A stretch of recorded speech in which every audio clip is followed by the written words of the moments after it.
네, 감사합니다. 네, 방금 소개를 받은 강남민고민 김찬영 기자입니다. 어, 둘째 날 첫 번째 시간이네요. 오전에 많이 바쁘셨을 텐데, 자, 기도하고 시작하도록 하겠습니다. 하나님 아버지, 우리가 왜 전도해야 되는지, 또한 주님께서 왜 우리에게 전도의 사명을 주셨는지, 그것을 아는 시간 되게 해주시고, 주님께서 이 시간 우리를 만져주시옵소서. 제자로 부르셨습니다. 그 제자 삶을 살게 하여 주시옵소서. 이 모든 말씀 우리 주 예수 그리스도로 뵙나이다. 아멘. 네, 저 시작하기 전에 잠깐 제 얘기를 좀 드릴게요. 저희가 보통 이제 교회에 나가시면 이제 우리가 보통 교인이라고 부르고 성도라고도 부릅니다. 근데 왠지 제자란 단어를 들으면 이제 좀 뭔가 이질적이고 뭔가 좀 구별된 것 같고 이거는 좀 더 뭔가 더 희생해야 될 것 같은 그런 마음을 드는데 성경의 원리를 따라서는 예수님은 우리를 결코 성도로 부르신 적이 없습니다. 제자로 부르셨습니다. 왜냐하면 제자는 그리스도를 따르는 사람이 제자인 거예요. 그렇기 때문에 내가 성도 수준에 머물겠다고 하는 것은 사실은 내가 복음의 그 깊은 진리 가운데 들어가지 않겠다라는 거죠. 잠깐 제 얘기를 드려볼게요. 저는 저희 본적은 그리고 저희 고향은 전남 진도입니다. 저희 아이들이 섬마을이에요 그러더라고요. 야 무슨 말든 야 우리 아일랜드계야. 우리 집안에 저 아일랜드계에서 유명한 사람이 좀 다르긴 한데 풍양조씨 조 바이든 씨라고 있거든. 그 미국에서 대통령 하고 있는데 확률로 따지면 나랑 비슷해. 그럼 우리 애들 되게 좋아해요. 그래서 우리 어디 가든 우리는 아일랜드 계열이다 이렇게 얘기를 하는데 저희 어머니는 뭐 굳이 표현하자면 여성성이 없는 분입니다. 왜냐하면 저희 아버지가 경제적으로 무기력하기도 했고 이제껏 가정폭력을 일삼는 분이셨고 항상 힘들게 하셨기 때문에 저희 어머니는 그것을 견뎌내고 지키고 사실 저희 어머니한테 어머니 사시면서 우울한 적 없었어요? 그랬더니 저희 어머니 표현이 그렇습니다. 야 우울한 것도 다 먹고 살만하니까 우울한 게요. 내가 당장 일하지 않으면 우리 다 식구들 다 굶는데 언제 우울할 겨를이 있어. 미안해 사라자님. 사라자님 보고 그래. 그래서 아 그렇구나 이렇게 좀 생각을 했었죠. 그러다 보니까 저는 자연스럽게 제가 인생에서 가장 존경하는 사람이 누구냐 그러면 저는 두서없이 저희 어머니라고 합니다. 왜냐하면 저는 어머니처럼 못 살 것 같은. 저희 어머니가 저 같았으면 진작에 이혼해서 본인의 행복을 찾아갔을 텐데 그 자리를 지켜주신 게 너무 감사하다 보니까 그러다 보니까 제가 저희 어머니한테서 배운 게 있는 게 뭐냐면 끝까지 버티는 거예요. 그리고 뭐든지 열심히 하는 거였죠. 그러다 보니까 이 신앙의 색깔이 그 영향력을 벗어날 수가 없습니다. 그러니까 저는 교회에서도 중학교 2학년 때 교회 갔을 때도 교회에서 굉장히 열심히 했어요. 그래서 제가 아일랜드계로서 또 신앙의 명문 가문의 전통 질서를 따라서 중등부 회장, 고등부 회장, 청년부 회장을 거쳐서 결혼 전에 집사가 되고 뭐 그런 신앙의 이제 코스를 거쳤죠. 그러면서 제 교회에서 한 주에 어느 정도의 시간을 봉사했냐면 27시간을 봉사했어요. 보통 그렇게 하지 않나요? 네. 그러니까 제가 없으면 교회에 주보가 안 나왔습니다. 또 제가 없으면 교회 헌금 집계가 안 됐고 제가 작은 교회를 섬겼는데 그런 교회가 있어요. 한 200명 정도 되는 교회였는데 성우 집사님을 쓰자니 경제적으로 부담스럽고 안 하자니 손이 많이 가는 그런 상황이었거든요. 그러다 보니까 제가 교회에서 일을 굉장히 많이 했고요. 교회에서 이제 주로 했던 일들이 목사님을 따라다니면서 신방 다니는 거, 그리고 교회 헌금 집계하는 거, 막 이런 것들 했죠. 그리고 가장 크게 했던 게 뭐냐면 제가 출석부 같은 걸 만들어가지고요. 이렇게 출석을 체크했어요. 어느 집사님 오셨네, 안 오셨네. 그리고 목사님 되게 좋아하셨죠. 왜냐하면 이번 주에 신방을 누가 해야 되고 누구한테 전화할지가 딱 나오거든요. 그 출결 관리만 했는데 교회가 50명이 늘었습니다. 어마어마하게 늘었죠. 그런데 어느 날 제가 이렇게 그러다 보니까 모든 예배를 참석하고 모든 집의 대소사를 다 신경 쓰다 보니까 어느 날 제가 영적으로 굉장히 바닥가족이 된 거예요. 왜 바닥가족이 됐냐면 그러면 제가 수많은 예배를 드리는데 단 한 번도 제대로 예배를 드릴 수가 없는 거예요. 어떤 사건이 있었냐면요. 이런 겁니다. 제가 얼마나 예배 시간에 집중해가지고 성도들을 관찰했냐면요. 어느 집사님이 성찬식 때 성찬에 떡과 잔을 안 드시는 거예요. 목사님께 바로 집사님 안 되셨습니다. 목사님 전화하셨죠?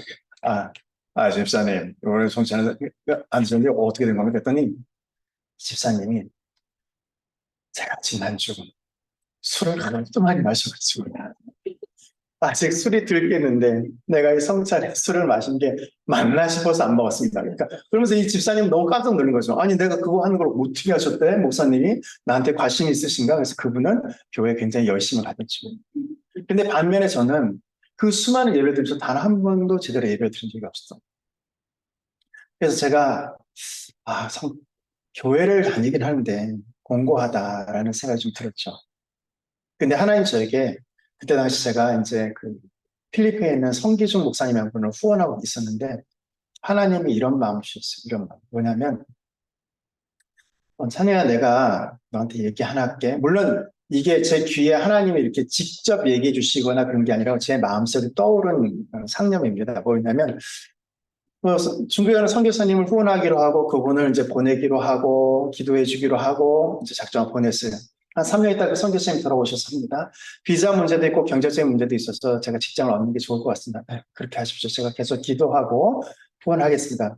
또 3년에 오셨던 이분이 제가 직장에서 영향력을 갖기 위해서는 중국은 성단위로 있잖아요. 본부장이 되면 좋을 것 같습니다.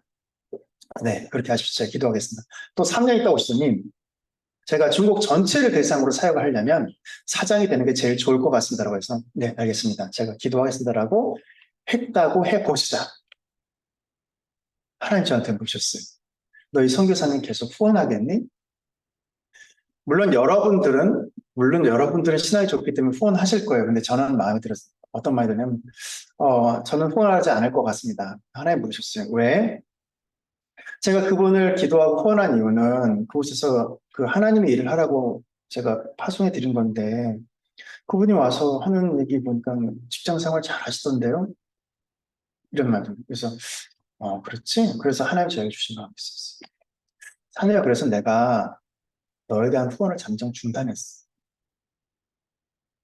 그러니까 하나님께서 저에게 주신 말씀이 뭐냐면, 요한복음 17장 18절, 요한복음 20장 21절에 똑같은 말씀이십니다. 아버지께서 나를 세상에 보내준 것 같이 나도 너희를 세상으로 보낸거라. 그 세상이라고 하는 것은 우리가 살아가는 삶입니다. 가정일 수도 있고요. 직장일 수도 있고요. 또 우리 BBB 공동체일 수도 있습니다. 그곳에 하나님께서 우리를 보내신 이유는 아버지께서 이 땅에 오신 이유와 똑같습니다. 그곳에서 믿지 않는 사람에게 예수 그리스도의 복음을 전하고 그들로 하여금 하나님을 믿는 삶이 어떤 것을 전하기 위해서거든요. 근데 제 삶이 사역은 엄청나게 많은데 제 강남역 모임이 1번 기도 제목이 겁니다. 사역은 있지만 영성은 없는 삶을 살지 않게 도와주소서. 사역은 있는데 그 영성이 없는.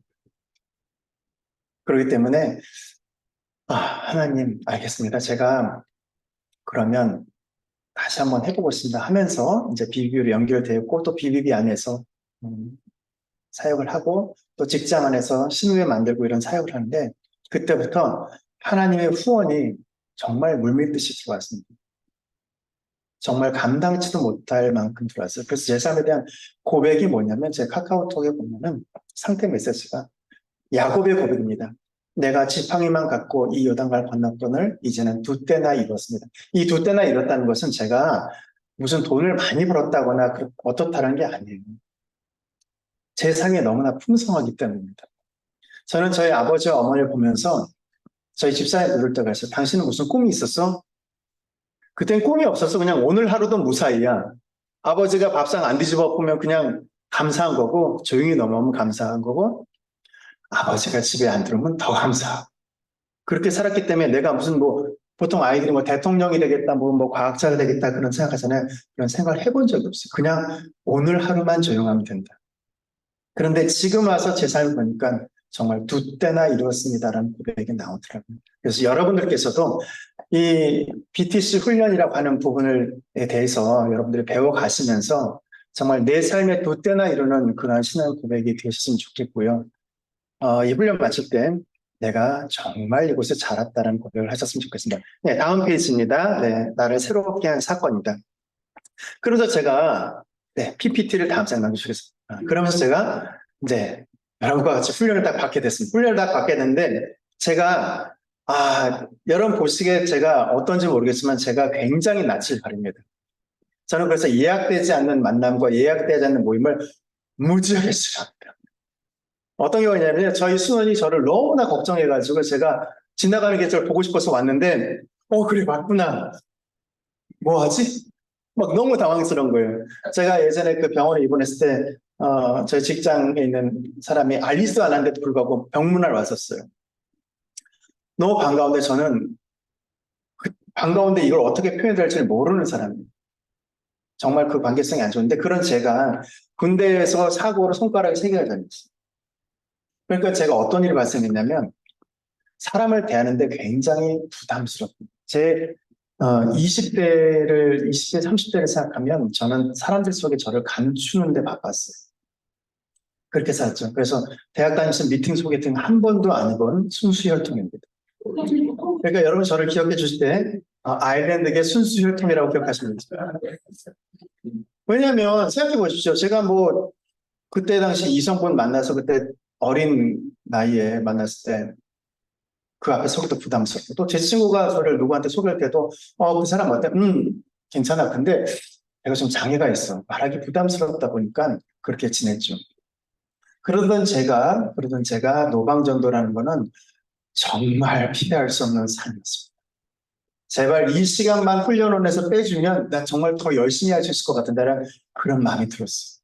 그러다 보니까 첫 주, 둘째 주, 셋째 주 노방전도 하는데 단 한 명에게도 복음을 전하지 못합니다.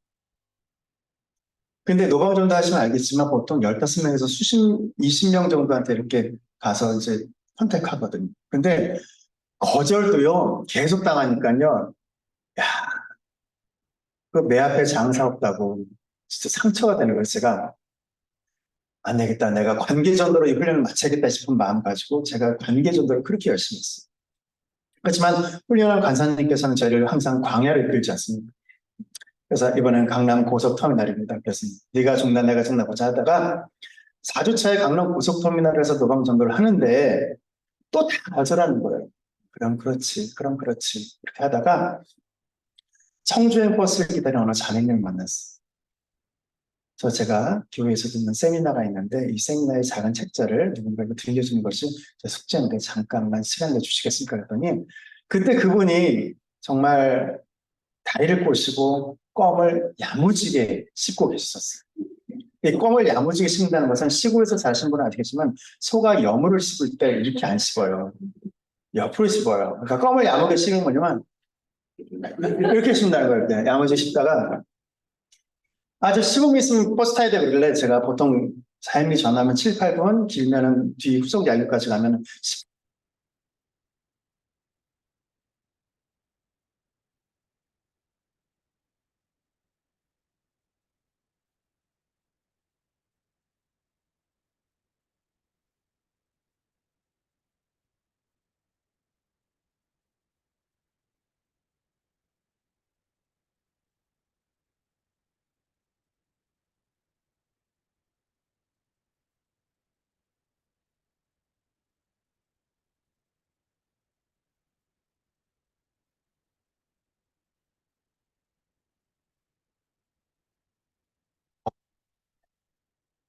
제가 너무 당황스러운 거예요.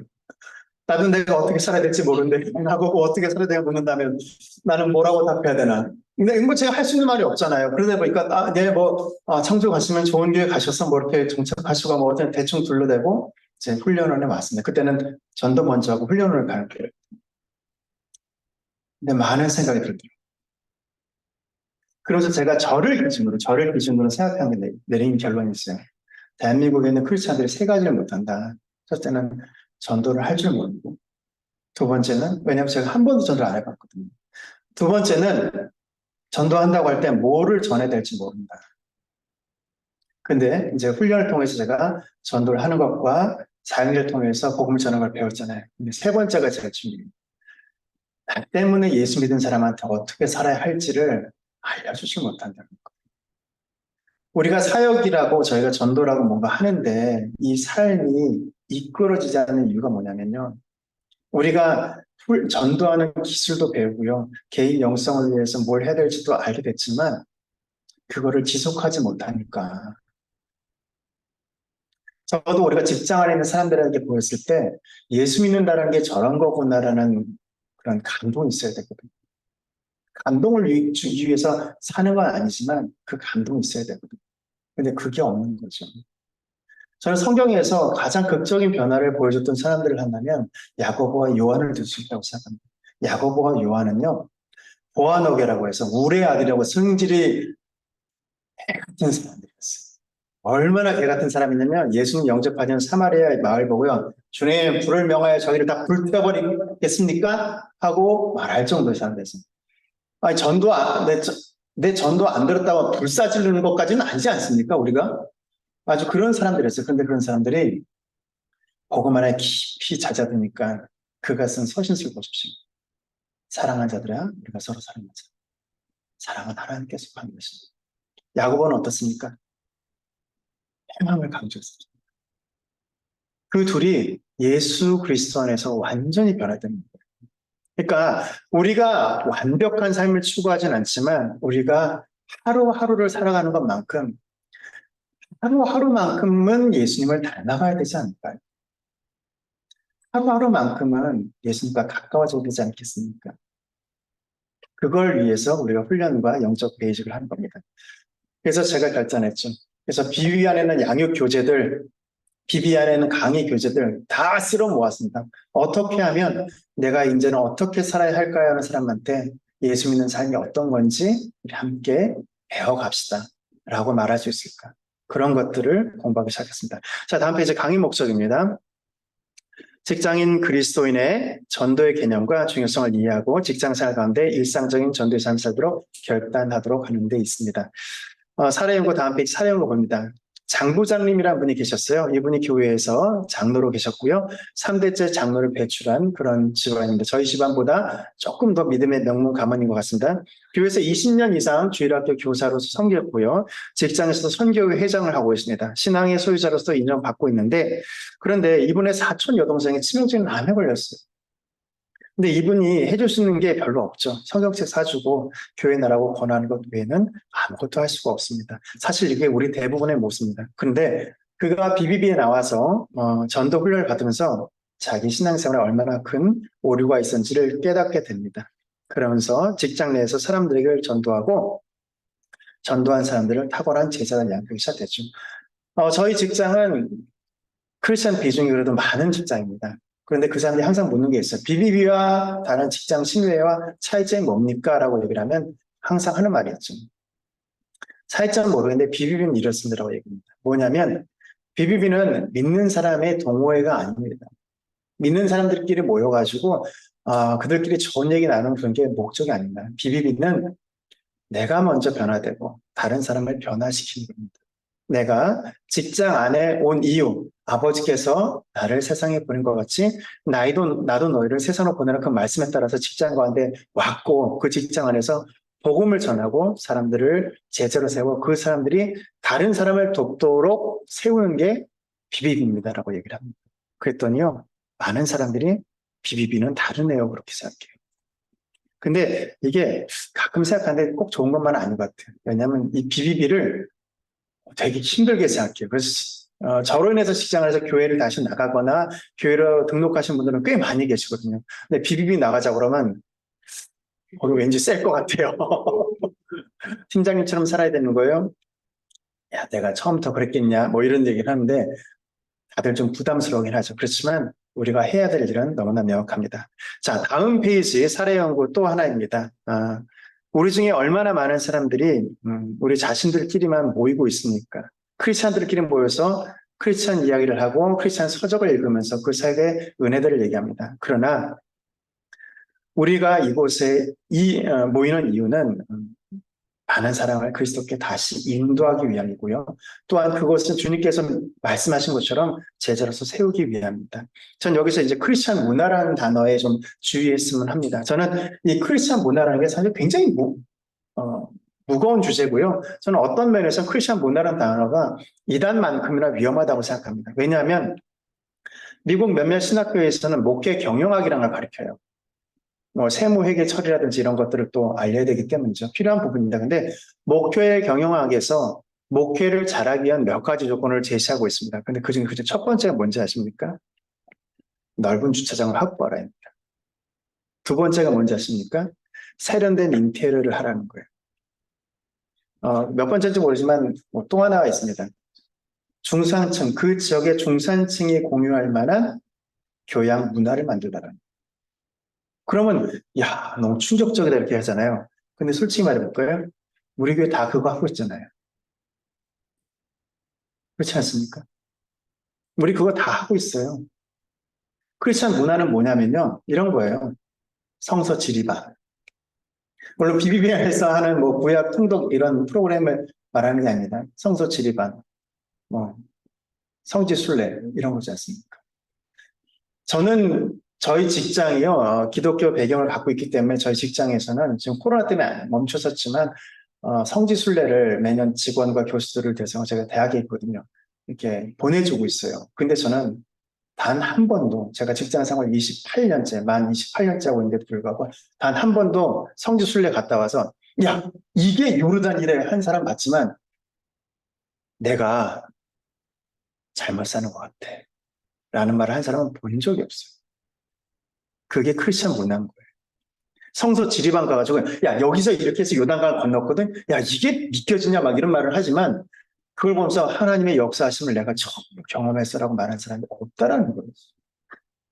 이거 굉장히 무서운 겁니다. 여러분들이 훈련이라는 걸 받으면서 내가 왠지 하나님과 더 가까워지기 위해서 치열하게 사는 것 같은데 치열하게 사는 거 맞습니다. 근데 중요한 건 뭐냐면요. 그만큼 주님과의 친밀함이 있느라는 거예요. 이런 겁니다. 대부분의 남편들이 범하는 실수고 제가 범한 실수이기도 한데 어느 아내가 외출하면서 주말에 이렇게 남편한테 부탁합니다. 여보, 나 외출 가는데 그 애들 좀 잘 봐. 그래서 오케이 하고 갔어요. 딱 갔다 왔더니 와 남편이 삼시세끼를 주문 음식으로 먹고 더군다나 그 먹은 음식물 쓰레기는 치워지지 않았고 정리되지 않았고 우리 아이들은 내일 학교가 이제 가야 되는데 숙제 하나도 안 했고 애들은 뭐 난리인 거예요. 뭐 그냥 빨래도 안 됐고 청소도 안 했고 난리인 거예요. 그러면 이제 보통 일반적인 와이프분이 빽 한 소리 하죠. 근데 이제 남편이 그런 거예요. 잘 봤잖아. 애들 뭐 문제 있어 그러는 거예요. 이 잘 본다라는 의미에는 어떤 의미가 있을까요? 잘 본다는 것은 자 우리가 다음 주간 살 수 있도록 자, 분리수거 잘 해주시고요. 집안 청소 좀 부탁드리고요. 애들도 잘 관리해주시고 가능한 한 사서 밥을 먹이지 말아주세요. 그리고 애들 내일 있는 숙제도 좀 챙겨주시고요. 또 아이들 심리적으로 어떤 문제가 있는지 좀 얘기 좀 들어주시고 그렇게 시간 보내고 집에 왔을 때 깔끔한 환경 속에 저를 만나주시면 좋겠어요라는 함축적인 의미가 들어있는데 남편은 단지 봤잖아. 그거 말이에요. 당황스러운 거죠.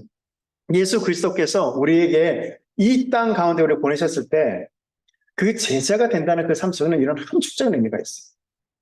너희가 나의 제자가 되면 성경을 추격했고 너희가 내 제자가 되려면 일단은 나와 교제를 좀 많이 했으면 좋겠어.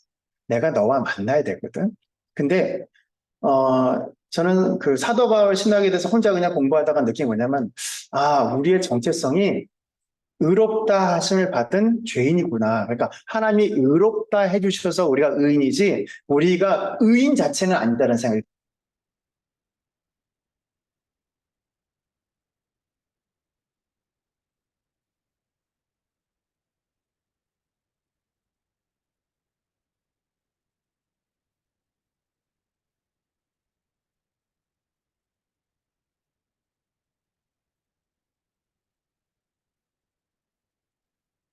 그렇게 시작하면 넘어지면 그게 당연한 거예요.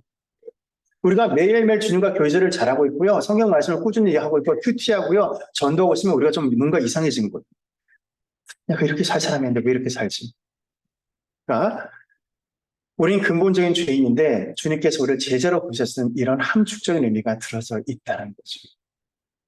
제자로서의 삶을 살지 않는다면 하나님과 결코 친밀한 교제를 가질 수 없습니다. 자, 다음 페이지 보시면 저에게 주신 개인적인 말씀입니다. 요한복음 10장 18절, 요한복음 2장 21절인데 함께 읽도록 하겠습니다. 시작. 아버지께서 나를 세상에 보내신 것 같이 나도 그들을 세상에 보내었고 아버지께서 나를 보내신 것 같이 나도 너희를 보내노라. 우린 세상 가운데 보냄받은 존재이고요. 우리가 현재 우리를 묵고 있는 그 환경, 그곳에 부르심을 받은 겁니다. 그 고백이 우리 안에 있어야 되고요. 이게 BBB에서 가장 중요한 부분입니다. 내가 세상 가운데 보냄받은 존재다. 네. 그리고 다음 페이지, 전도는 구원받은 사람에게, 구원받은 그리스도인이 복음을 모르는 사람에게 예수 그리스도를 전하는 것입니다. 우리가 추구하는 삶이요, 다른 사람보다 더 윤리적이고 도덕적이고 합리적인 삶을 사는 게 아닙니다. 제가 이번 주에 폭탄을 맞았어요. 진짜. 와. 제가 수요일까지 대학 전체 평가 보고서 제출하는 게 제 목표였거든요. 올해 제가 얼마나 바빴냐면요. 올해 저 1월 달에 저는 명지대학교에 근무했는데 서울 캠퍼스가 있고 용인 캠퍼스가 있어요. 서울 캠퍼스에서 1월 달에 했던 라이프 사업이라는 거 평가 보고서 제출했고요. 그래서 여러분 뭐 아시겠지만 전국 1등 했습니다. 전국 1등. 자, 그리고 4월 달에 라이프 2.0 사업, 신규 사업 따와야 되는데 아시다시피 땄습니다. 그리고 나서 그걸 마치고 7월 1일에 용인으로 왔더니 9월 13일까지 제출하는 대학 평가 보고서가 있더라고요. 그거를 다 잘 마쳤습니다. 그랬더니 지난주 화요일날, 이번 주 화요일날 저녁 때 저희 기획시장님 전화가 왔어요. 진짜 큰일 났어요. 뭐요? BK21 사업 계획서 내야 되는데 그쪽 부서에서 포기하겠대. 내가 메일 보냈으니까 그 100페이지 보고서 보고 그거 금요일 오후 3시까지거든요. 낼 수 있을지 한번 봐봐. 근데 그 상황이 어떤 거냐면 총장님이랑 부총장님, 야, 이거 어떻게 된 거야? 이거 어떻게 난리 난 그 분위기 속에서 좀 못 함기더라는 말 할 수 있겠습니까? 한번 해보죠. 해보고 이제 그쪽 부서 이제 직원이 왔어요. 그래서 이렇게 같이 작업하면서 정말 이번 주에 저희 둘째 딸 아이 또 수시 모집 있지 않습니까? 그래서 퇴근했다가 집에 가서 아이와 한 9시까지 대학에 대해서 계속 고르고 여러분 공부 잘하면 고를 필요가 없어요. 그냥 찍으면 돼요. 근데 우리가 왜 고르냐면 공부 못하면 골라야 되거든요. 막 이렇게 얘기하고 나서 다시 출근을 해가지고 그때부터 새벽까지 작업하고 다시 집에 갔다가 씻고 출근하는 거를 계속 봤습니다. 근데 그 와중 속에서 직원 한 명이 팀장님 너무 고맙습니다. 너무 고맙습니다. 그런데 그 친구가 이제 이혼했다가 결혼한 친구거든요. 예수 그리스도의 복음이 필요한 친구죠. 근데 저는 주님께 기도가 되더라고요. 하나님, 이 한 번의 기회가 저 사람에게 복음을 전할 수 있는 기회가 됐으면 좋겠습니다라는 마음이 들더라고요. 근데 하나님께서 이제 뭐랄까, 이제 제 머릿속에는 감각이 없는데 제 혀에는 감각이 있습니다. 그러니까 제 머릿속에는 영성이 없는데 제 혀에는 영성이 있는 것 같아요. 그 친구한테 얘기했어요. 야, 네가 작년 승진도 누락하고 이렇게 됐는데 이번에 이렇게 못 쓴다고 그래서 네가 참 곤란하게 된 것 같아 좀 아쉽다. 내가 기획시장이나 다른 분들한테 잘 얘기할게. 네가 애쓴다고 했더니 감사합니다. 감동을 하더라고요. 감사합니다. 그래서 실제로 가서 얘기를 했어요. 실제로 얘기했는데 또 척장님이 그냥 그분이 담배 피신 분인데 담배 피는 데서 그 친구 만났다가 야 근데 김 팀장이 네 걱정을 되게 많이 하더라고요. 이 친구 완전히 감동을 한 거예요. 거의 저만 보면 충성을 당하겠습니다. 그런 표정이 된 거예요. 그래서 제가 전도할 기회를 이제 얻었구나. 이제 다음 주에 가서 뭐만 하면 돼요? 거두면 돼요. 거두면. 그러니까 평상시에 이렇게 잘 관계를 맺고 이제 거두면 되는 거예요. 물론 이 모든 상황은 제가 머릿속에 생각하는 게 아니라 제 혀가 다 한 일이에요. 그래서 전 잘 몰라요. 근데 제 혀가 그렇게 해가지고 복음 전할 기회던데 우리가 이처럼 복음 전할 기회를 얻기 위해서 살아가야만 할 것입니다. 자, 다음 페이지 보면 전도의 성경적 근거에 대한 이야기를 합니다. 전도의 성경적 근거는 하나의 명령이자 그가 원하신 일입니다. 그런데 여러분 아십니까? 저는 복음에도 원심력과 구심력이 있다고 생각합니다. 복음의 원심력은 뭡니까? 아니, 구심력은 뭡니까? 내가 주님과의 친밀한 교제를 통해서 주님과 더 가까워지는 거예요.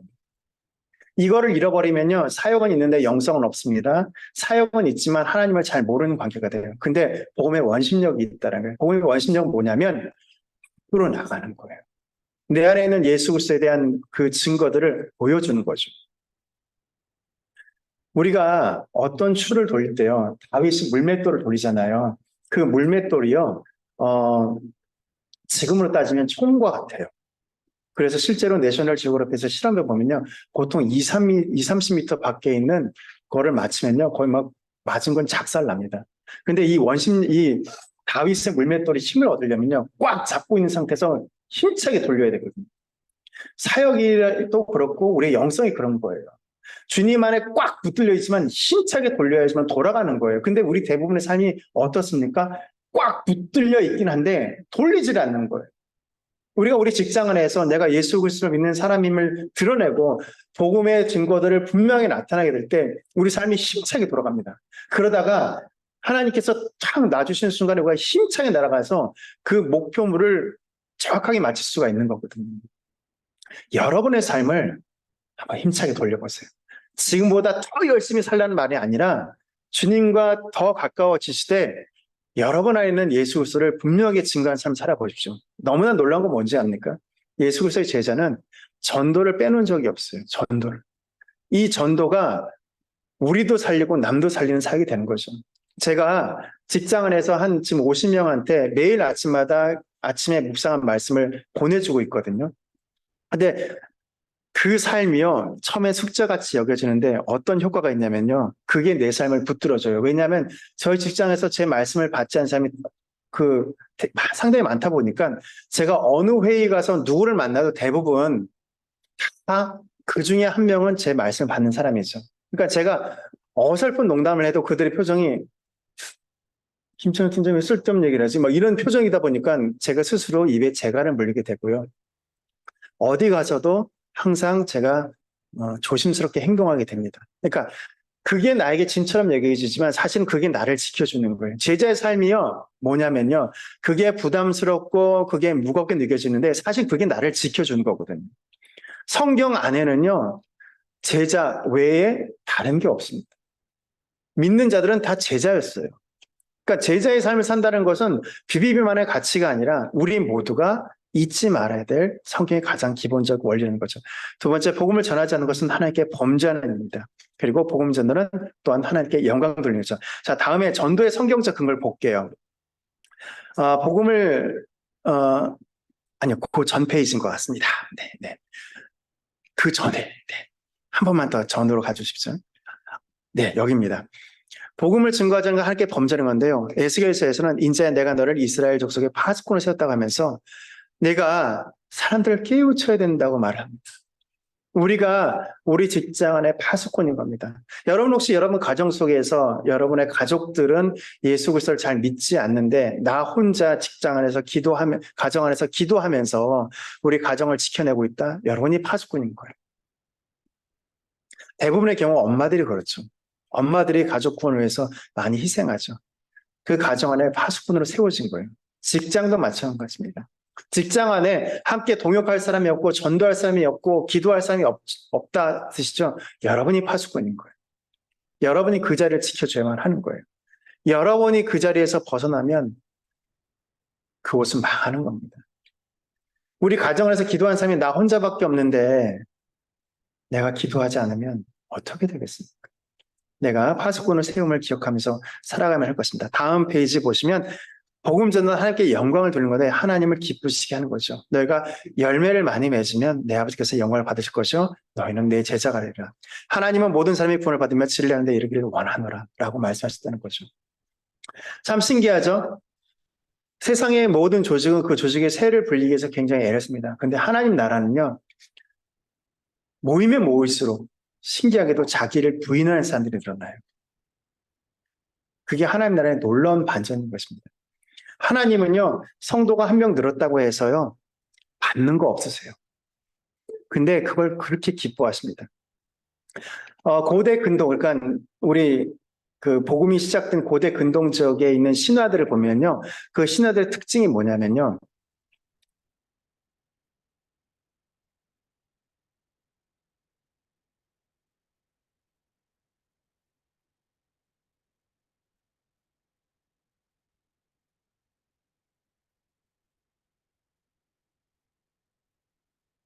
있을까 싶은데 뭐냐면 내 마음 찢어지잖아요. 근데 내가 이만큼 그 신에게 헌신하는 거예요.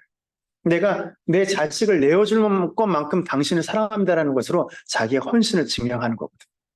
근데 하나님은 놀라운 분이십니다.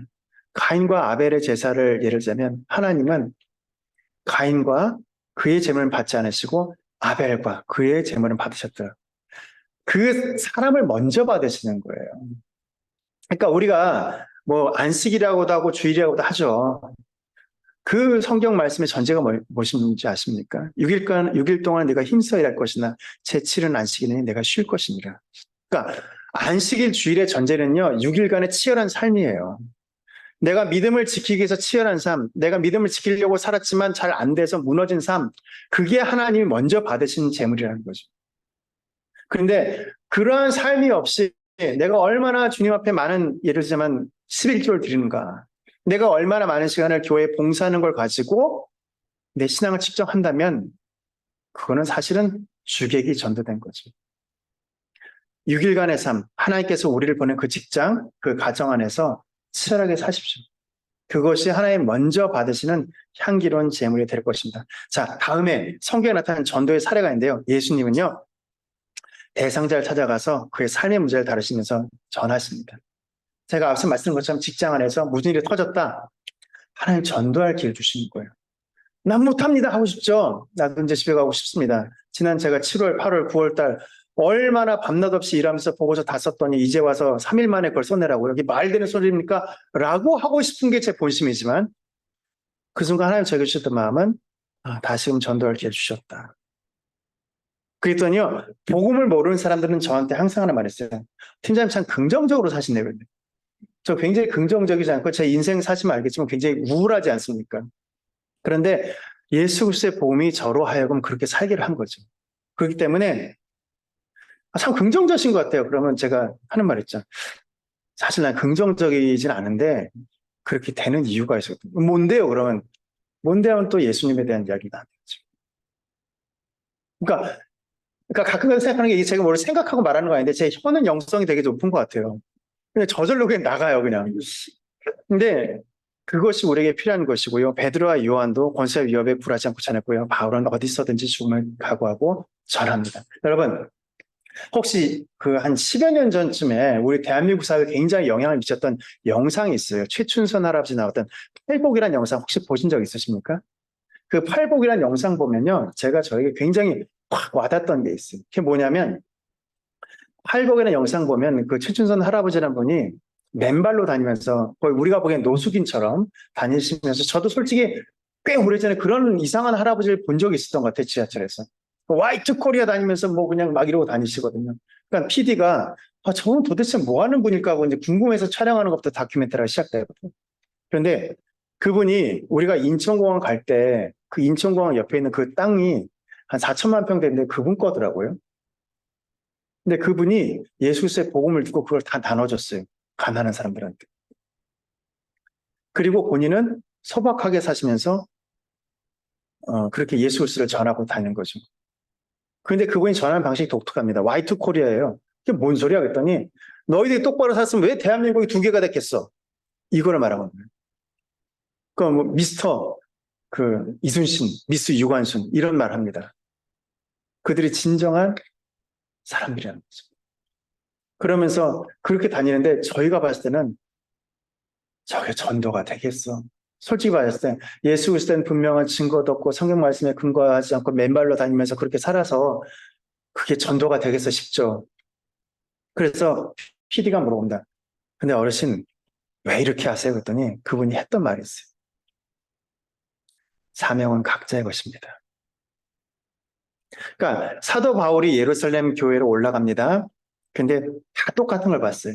예루살렘 가면 내가 결박당할 거고 환난당할 거고 고난당할 거야. 그걸 사도 바울도 알았어요. 그러니까 주변 사람들이 다 말려요. 야, 너 가면 대고생해. 너 가면 죽을 수도 있을 막 하고 다 말려요. 근데 똑같은 걸 본 바울은 가겠다고 합니다. 신기하죠? 똑같은 걸 봤는데 누구는 가겠다고 하고 누구는 가지 말라고 합니다. 그게 사명은 각자의 것인 거예요.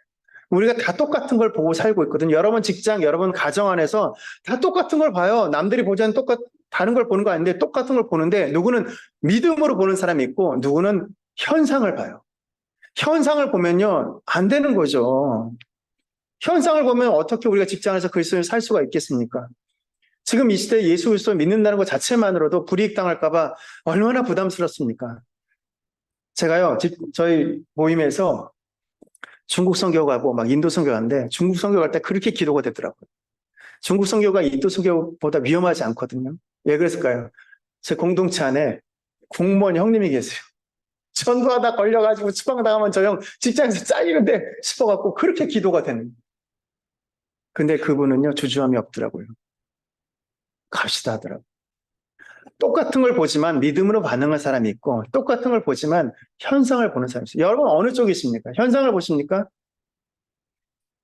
우리 자녀, 우리 배우자, 혹은 우리 직장, 가정 볼 때 하십니까? 아니면 나라도 정신 차려야지라는 마음이 드십니까? 여러분 한 사람이 파수꾼을 세워질 때 여러분의 가정이 살고 여러분의 교회가 살고 우리의 공동체가 사는 겁니다. 우리 직장이 사는 겁니다. 우리가 정신 차려야 되는 거예요. 보이는 것에 현혹되지 마십시오. 믿음으로 바라보시고 믿음으로 도전하시고 믿음으로 성취하십시오. 자, 다음 페이지입니다. 생각해 보기입니다. 직장 3년에서 10년 다녔는데 한 사람에도 복음 전하지 않았다. 10년 했다. 그리스도는 직무유기입니다. 예전에 최봉호 순장님이 항상 하시던 말씀이죠. 우리가 그렇게 살아야 된다. 하나님은 우리의 거룩한 선교지인 직장에서의 삶이 정말 헛되게 산 거죠. 한 명이도 복음을 전하지 않았다면 직장은 우리에게 경제적인 문제만 해결해 주는 곳이 아니라 하나님께서 우리를 파송하는 곳입니다. 주님의 커다란 은혜로 구원을 얻은 우리 그리스도는 어디에서든지 전도의 삶을 살아야만 하는 것입니다. 그것이 우리 하나님께 대한 우리의 응답인 거죠. 사도 바울은 얘기합니다.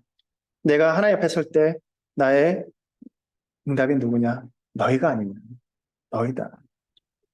정말 우리 천국에서 우리가 가서 수많은 사람 만나게 될 때요. 정말 형제님, 자매님 통해서 내가 이곳에 왔습니다. 내가 예수로서 만나게 됐습니다. 내가 참 생명을 알게 되었습니다라고 그런 고백하시는 사람이 있었으면 좋겠어요.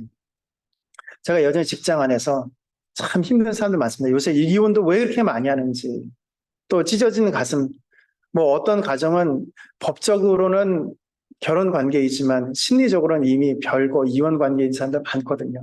근데 그분들 한 사람 한 사람 만나서 제가 그 사람들 얘기 잘 들으면요.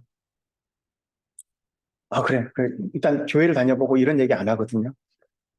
그냥 제 성령 충만한 혀가 그런 얘기를 하더라고요. 야, 그렇게 힘든데 잘 살아줘서 고맙다, 야. 진짜 잘 살았다. 그럼요, 어떤 분들 막 울어요. 너무 힘들어가지고. 저희 직장의 어느 여직원은 굉장히 잘 살고 싶었어요. 그리고 사업을 하는 굉장히 괜찮은 남자를 만났습니다. 정말 부유하게 살았고, 여름마다, 가을마다, 겨울마다 해외여행을 다녔어요. 근데 부모님 그 시아버지 팔순잔치 때 제주도에 가가지고 그 수상 그 스포츠 즐기다가 이 목 뒤가 부러진 거예요. 그래서 여기가 다 못 써요. 정확히는 여기입니다. 그러니까 척추뼈 여기가 부러진 거예요. 그러니까 이 위에만 어느 정도 쓸 수 있고 이 밑은 못 쓰는 삶이 됐어요. 그 자매가 예전에 제가 복음을 전했는데 거절했다가 그 사건 통해서 예수님께 인도가 됐거든요. 그 자매가 팀장님 저도 이제 교회 나가요. 그래서 그래? 어떻게 하다가 그게 딱 듣는데 제가 했던 말이 뭐냐면 기야 잘 살아줘서 고맙다 야. 그랬더니 막 우는 거예요. 그러니까 그 자매님도 이제 자기 스스로 무너질 수 있는 여유가 없는 거예요. 왜냐하면 빨리 애들 간수해야 되고 남편도 돌봐야 되고 직장 생활 되고 뭐 이제 직장 생활 안 하면 먹고 살 수가 없으니까. 그러니까 막 사는데 그 누군가의 그 따뜻한 위로가 필요했던가 봐요. 그래서 제가 늘 큐티 책을 보내주면서 야 오키야 올해도 이번 달에도 잘 살아줘서 고맙다 이 말하는데 그게 그 사람에게 그렇게 큰 위로가 되더라고요. 우리가 우리 직장 안에서 그렇게 위로자로서 그렇게 살아야만 할 것입니다. 다음에 사라의 연구입니다. 2인데요. 회사에서 전도인으로 소문난 이 과장님의 감사팀에 발령받았는데 그 감사팀에 불제자 신우의 추진위원장이라고 스스로 말하는 분이 계셨어요. 그러면서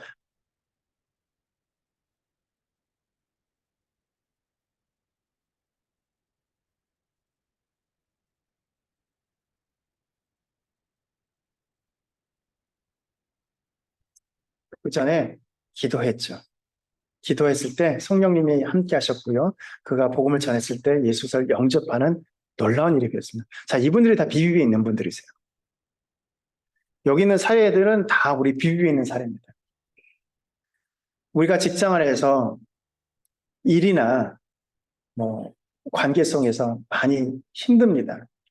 그런데 아까 말씀드린 것처럼 현상에 매몰되지 마십시오. 현상이. 뭐 이런 얘기를 한번 드리고 싶네요. 자, 여러분 그 배가 있잖아요. 배가 물 위에 뜨는 게 신기하잖아요. 저 어렸을 때 그거 되게 신기했거든요. 그래서 배가 왜 뜨는지 제가 나름대로 공부를 했어요. 그랬더니 부력이라는 것 때문에 뜨더라고요. 그래서 내가 부력이 도대체 뭐야? 이렇게 해가지고 이렇게 해보니까 간단한 거예요.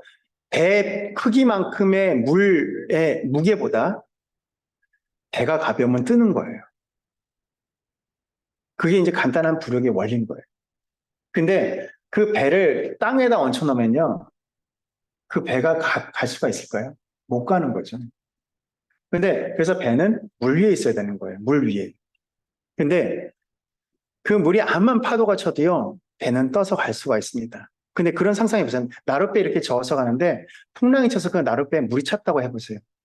그럼 배가 갈 수가 있습니까? 가라앉는 겁니다. 자, 이 얘기는 뭐냐면요.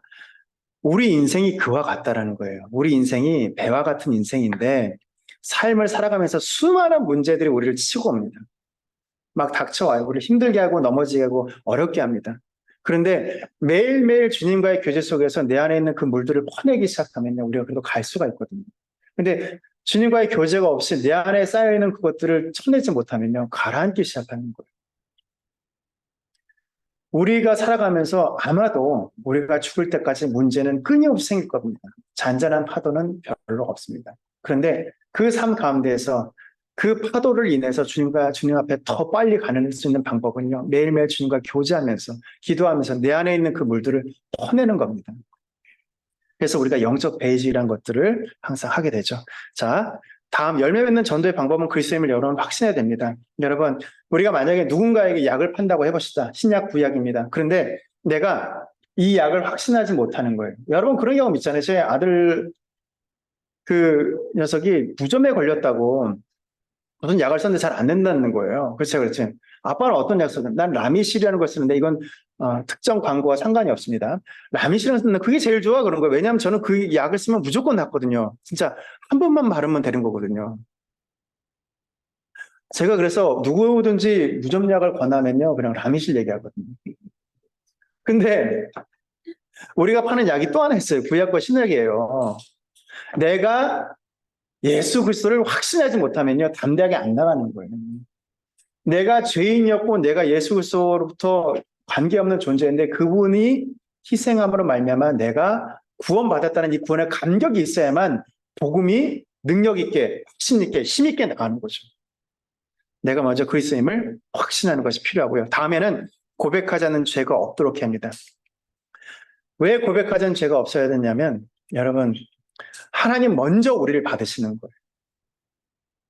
여러분 그런 상상해 보셨잖아요. 항상 상상을 한번 해보세요. 인간성 되게 나쁜 사람이 있거든요. 근데 사업에 그 사람이 성공해봐요. 그럼 그 사람은 자기가 잘 사는 줄 알아요. 그러니까 그 사람에게는 잘 되는 게 저주인 거예요. 차라리 그 사람이 못되기라도 해야 사업이라도 잘 안 돼야 하나님 앞에 나갈 수 있는데 사업마저 잘 되니까 하나님 앞에 못 나가는 거예요. 죄란 게 그렇습니다. 먼저 우리가 있는 것들을 계속해서 퍼내고 고백하며 내가 먼저 주님과 친밀해진 상태에 있어야만 가능한 거죠. 왜냐하면 기술로서의 전도는 우리가 하는 거지만요. 그 사람의 마음을 변화시킨 건 하나님이시거든요. 하나님이 이 전도 현장에 개입하시도록 우리가 먼저 죄를 고백하고요. 다음은 성령 충만입니다. 성령 충만. 성령 충만은 아무리 강조해도 부족함이 없습니다. 왜냐하면 우리가 믿는 기독교가 단지 이데올로기, 강령, 윤리라고 한다면 예수님께서 사도행전 1장에서 승천하시면서 자, 너희들 나한테 잘 배웠지? 야, 베드로, 너 그때 잘 적더라? 그거 잊지 마라, 잉? 어? 야, 저 어딨냐? 야, 요한 어딨냐? 그 승질 들은 요한. 내가 너 좀 승질 좀 죽이고 살아. 이렇게 하신 게 아니라, 기다려. 성령이 올 때까지 기다려. 그게 핵심이에요. 우리 사역은 성령 충만합니다. 그러니까 내가 성경을 얼마나 많이 아냐가 중요한 게 아니라, 얼마나 하나님과 친밀하냐가 중요합니다. 그래서 간혹 이런 경우 있죠. 무슨 사람과 얘기하면서 막 엄밀하게 인사평정 시절에 누군 좀 그렇잖아 막 이런 얘기하는데 하나님이 내 마음에 감동을 주시는 거예요.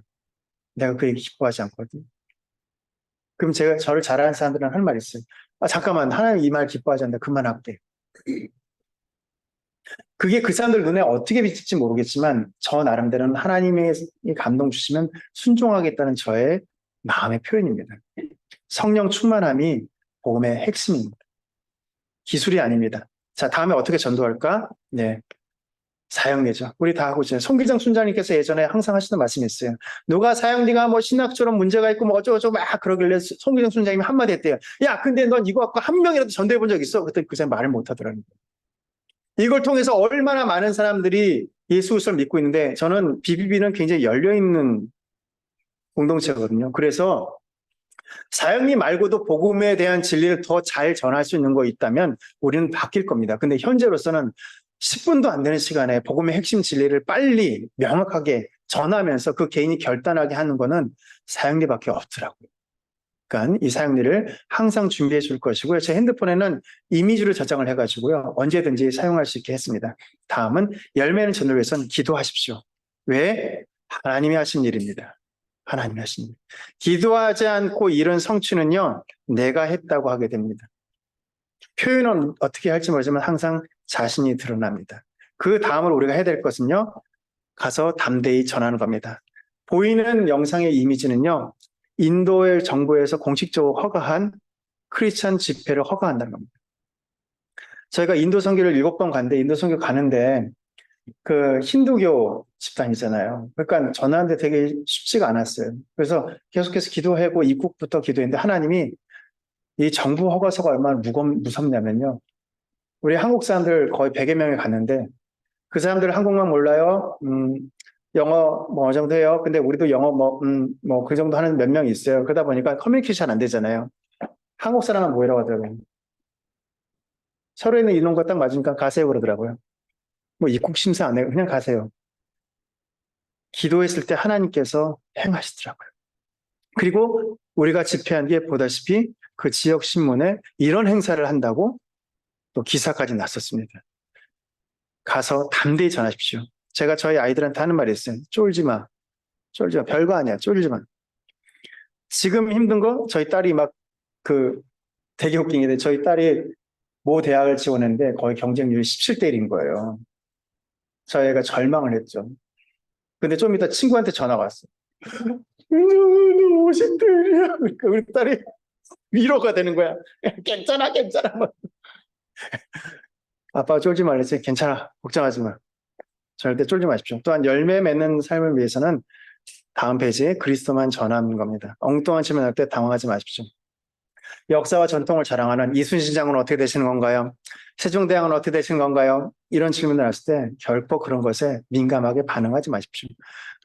짧게 대답할 수 있다면 짧게 대답을 해주시고요. 아니면 형제님, 자매님 그거는 제가 다 이야기가 끝난 다음에 해드리겠습니다. 혹은 잘 모르시겠거든. 아는 척하지 마시고 그럼 제가 이 부분은 공부해서 다시 한번 말씀드리겠습니다라고 얘기하시면 우리가 한 번 더 만날 수 있는 기회를 얻을 수 있을 것입니다. 다음 페이지입니다. 결과를 기대하십시오. 농부가 씨앗을 뿌리는데 어찌 그 추수할 것에 대한 기대가 없이 뿌리겠습니까? 결과를 기대하십시오. 제가 인도 이미지를 썼던 건 뭐냐면 요새 뭐 개인정보 보호법 때문에 한국 분들의 이미지를 쓰기가 좀 쉽지 않죠. 그냥 너무나 놀란 것은 인도에 있는 분들 같은 경우는 굉장히 너무나 감격스럽게 예수 그리스도를 믿더라고요. 그리고 그 밑에 있는 것은 제가 태국 방콕 공항에서 만난 라마승을 믿는 스님이십니다. 네.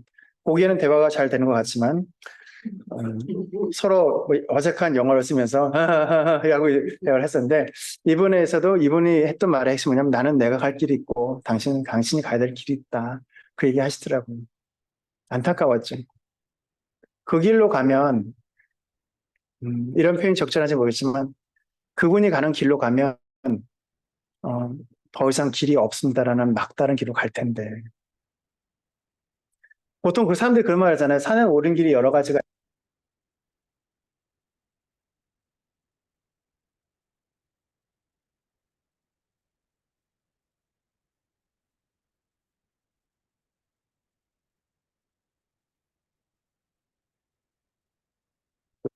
갈 수 없는 길입니다. 우리가 정상에 오른 길은 예수 그리스도 한 분밖에 없는 것입니다. 자, 일상적인 전도의 실행 방법은요. 준비 단계에서 정하고 기도하신 다음에 복음 전할 자연스러운 기회를 얻도록 계획하십시오. 저희 모임 지체들이 그런 얘기 하더라고요. 야, 우리가 신천지처럼 할 건 아니지만 신천지가 하는 방법은 좀 생각해 봐야 되지 않을까? 그것은 뭐 이렇게 뭐 거짓되게 복음을 증거하는 게 아니라 적어도 우리도 좀 준비 좀 하고 찾아가서 만나고 해야 되지 않을까? 그래야 된다는 거죠. 찾아가서 그 사람과 좋은 관계를 맺고 전도할 수 있는 구체적인 장소와 시간을 정한 다음에 그가 전도 방해를 받지 않도록 세심하게 관리해야만 할 것입니다. 제일 좋은 전도의 시간은 야근입니다. 아무도 없습니다. 전화도 안 옵니다. 그렇게 받아들이시면 좋을 것 같습니다. 혹시 야근하게 되시면 하나님께서 또 전도할 기회를 주셨다고 생각하시면 좋을 것 같습니다. 그 다음 일상적으로 전도를 하는 실제적인 방법은 정중하고 예의 바르게 돼야 됩니다. 주도적으로 복음을 전해야만 할 것이죠. 예전에 어떤 분이 그런 간증하시더라고요.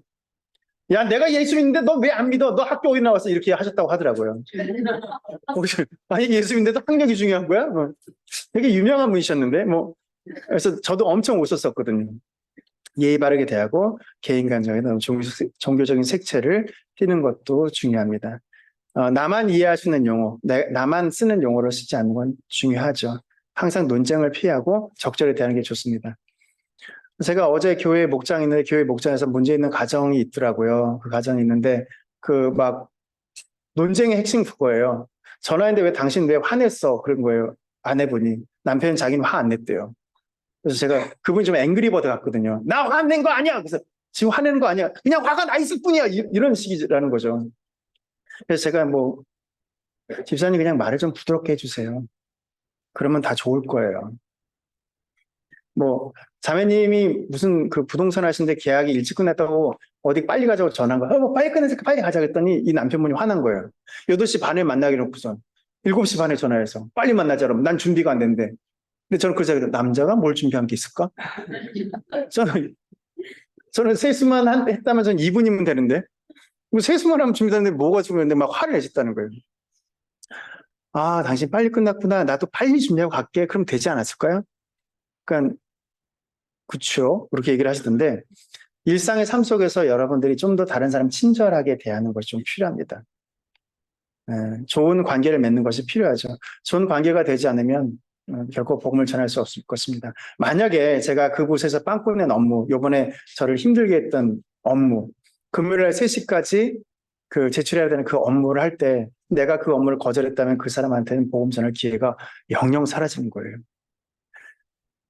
그러니까 이런 거가 있어요. 뭐냐면 나는 그렇게 하지 않았다고 생각하는데 진짜 그 사람이 필요할 때 도와주지 않으면요. 평상시에 암만 도와줘도 도움이 안 됩니다. 그런 관계를 맺으시고요. 자, 일상 전도에 실증하는 후속 관리 단계가 꼭 필요합니다. AS 해야 되는 거죠. 네, 관리해줘야만 하는 겁니다. 어떻게 물건을 팔고 그만두겠습니까? 그를 항상 만나서 예수 그리스도에 대한 증거를 더욱더 나눠야 할 것입니다. 특별히 예수 믿는다는 게 어떤 것인지, 예수 믿는 삶이 어떠한 것인지 분명하게 얘기해 주고요. 그가 믿음을 살 수 있도록 도와주십시오. 다음 생각해 보기입니다. 교재의 마지막 부분인데요. 교사인 에드워드 킴버리 구두방에서 무디를 전도합니다. 그 무디가 부흥사가 됐고요. 또한 부흥회에서 스터드의 아버지를 전도합니다. 그 스터드가 아버지의 변화된 모습 보고 그 소를 영접했고 중국, 인도, 아프리카의 선교사라고 개척됩니다. 또한 우다 케이 햄이라는 사람은 이 에드 캠버리 시작된 연쇄 전도 운동에 도움을 받아 빌리 그레임이라고 하는 젊은 운동선수를 그리스도께 전도합니다. 우리가 보통 카오스 이론이라고 하고 혼돈 이론이라고 하는 것을 쉽게 설명하는 게 나비 효과거든요. 우리가 잘 아는 명제가 하나 있어요. 나비의 날개짓이 폭풍을 일으킨다. 우리가 지금 하는 일이 나중에 어떤 결과를 가져올지 모를 것입니다. 여러분 모임은 작을 수도 있고요. 여러분 모임은 몇 명 모이지도 않을 수도 있습니다. 그러나 여러분이 전한 복음 때문에 한 사람의 인생이 변화되고 그 인생을 통해서 하나님이 이루실 위대한 일이 일어날 것입니다. 아브라함에게 너에게 수많은 자손을 줄 것이고 내가 이 땅을 다 너에게 주겠다고 했을 때 아브라함은 잡은 것이 하나도 없었습니다. 유약해 보이는 이삭을 봤을 때도 얘가 뭐 할 수 있을까나 싶기도 했을 거예요. 이삭이 막 전쟁에 능하고 막 그런 애였으면 야 얘가 뭔가 하겠다 싶겠죠. 근데 그 믿음의 역사가 이어져서 위대한 하나님의 일이 일어나는 겁니다. 자, 마지막 부분은요. 제가 잠깐만 시간 내서 여러분들에게 꼭 전하고 싶은 이야기입니다. 다음 페이지입니다. 인생을 살다 보면 좋은 날과 나쁜 날이 있습니다. 이거는 날마다 자신에게 복음을 전하라고 하는 책의 일과 있는 얘기인데요. 꼭 굳이 이 책을 사서 보시겠다면은 말리지는 않겠습니다만 한번 생각을 해보십시오. 인생에는 좋은 날도 있고 나쁜 날도 있습니다. 좋은 날은 어떤 날입니까? 이런 거예요. 여러분이 생각보다 일찍 일어나는데 너무 몸이 가벼운 거예요. 그래서 아침에 여유 있게 베이글과 커피를 마시면서 큐티도 하시고요. 묵상도 하는데 너무 은혜가 되는 거예요. 직장에 갔더니 분위기 다 좋아. 일을 하는데 딱딱딱 처리돼. 민원인도 다 해결돼. 다 잘 됐어. 하루가 너무 기분 좋은 거예요. 근데 퇴근할 때쯤 직원 한 명이 팀장님, 제가 예수님에 대해서 알고 싶습니다. 라고 말을 했다고 해봅시다. 너무 좋은 날이에요. 야, 따라와. 내가 알려줄게. 오늘 내가 컨디션 되게 좋거든? 내가 알려줄게. 하는 날이 있을 수 있고요. 또 하나는 아침에 지각을 했네. 급하게 갔는데 비는 또 왜 오는 거야? 우산도 안 갖고 나한테. 그래도 어떻게 해요? 빨리 가야 돼. 지각했으면 빨리 가야 돼. 가서 나가는데 특히나 자매님들 민감한 분이에요. 급하게 회사 막 비 맞으면서 가는데 옆에 차가 지나가면서 물을 끼얹었네. 그래서 짜증나 죽겠대. 딱 갔더니 직장 상사 보자마자 왜 지각했어? 그부터 해가지고 그냥 직장 업무가 다 꼬이는 거예요. 하루 종일 너무 힘든 거야. 죽겠는 거야. 직장생활 때려치든지 말든지 막 진짜 아유 진짜 더러워서 내 다닌다 막 그러고 있는데 퇴근할 때 팀장님 근데 팀장님 믿는 예수님 좀 알고 싶습니다. 그러면 미안한데 내가 오늘 좀 준비가 안 됐거든. 좀 다른 날 좀 보면 안 되겠냐. 내가 상태 굉장히 안 좋거든. 근데 다음 페이지요. 여러분 어떠한 날도 아무리 좋은 날이라 할지라도 우리에게 그리스도의 은혜가 필요하지 않는 날은 없습니다. 또한 아무리 안 좋은 날이라 할지라도 그리스도의 은혜가 내 삶을 채우지 못할 날도 없는 거예요. 전도하시다 보면 진짜로 제가 뭐 우스갯스럽게 한 얘기지만 야, 오늘 내가 좀 준비가 안 됐거든. 야, 아까 봤지 내가 진짜 엄청 깨지는 것 같지. 내가 굉장히 기분이 안 좋거든. 그래서 내가 다음에 만나자 하고 싶은 날도 있으실 거예요. 혹은 전도로 나가셔서 내가 더 기도하고 나갔어야 된대라고 생각되는 날도 있으실 겁니다. 그런데 그 어떤 날도 하나님의 은혜가 우리 삶을 채우지 못할 날은 없습니다.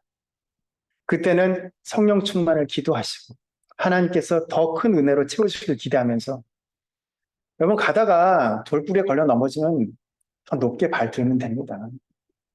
인생의 장애를 만나죠? 더 높은 사다리를 갖다 대면 되는 거예요.